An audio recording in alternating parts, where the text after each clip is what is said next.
Chapter 20, Voting and the Secret Government. In September 2016, HumanSerafree.com reported that outspoken former Congressman Ron Paul told people to vote all you want as the secret government won't change. After retiring, he also called lawmakers psychopathic authoritarians to their faces. He called Donald Trump an authoritarian and said that Hillary Clinton could have run as a Republican. He presents a web show entitled The Liberty Report, and in a recent episode he discussed the Department of Homeland Security and their decision to take a more active role in United States elections. Why? Jeh Johnson said that he was considering whether elections should be classified as critical infrastructure, affording them the same kinds of enhanced protections that the banking system and the electrical grid receive. This statement came after the leak in July about the DNC, which exposed intentions within the Democratic Party to manipulate the primary race against Bernie Sanders.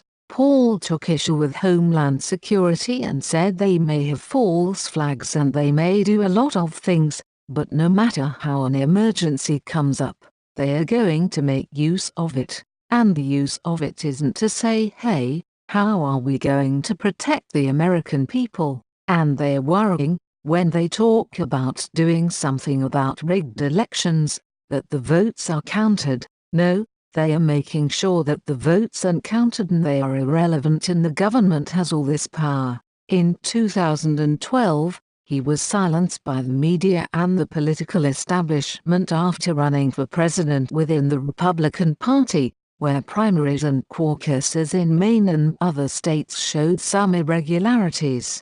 Paul also said that the elections don't matter. This is a ritual that we go through. My belief is that the control is the deep state, and people have to realize that.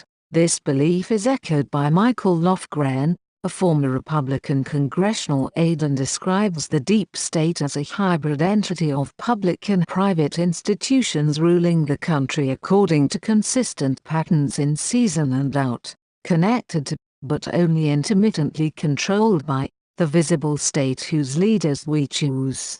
The deep state does not consist of the entire government. It is a hybrid of national security and law enforcement agencies. He also comments that the financial system is also under the influence of the deep state, and that certain areas of the judicial system, namely the secretive Foreign Intelligence Surveillance Court, are manipulated by the opaque, shadowy apparatus. Ron Paul also states that those powers are already there, and I think those individuals who are behind the scenes, who really find out what the policies are going to be, regardless of who's in office, know exactly what we argue, that this place, our country and our financial system and foreign policy is very precarious and something terrible is going to happen.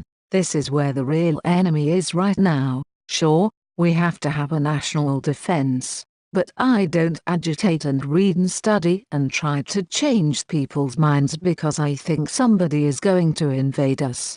I want to change foreign policy so we are less in danger, but really, the greatest danger since 9/11 has been the taking away of our liberties. Our civil liberties have been undermined. This will only add fuel to the problems we have already. We do accept the notion that our elections are rigged. It is a distressing thing to think that. This is probably a true statement. No matter what you do with your vote, whether you vote or not, the deep state is in charge, and that is what we have to deal with, he said.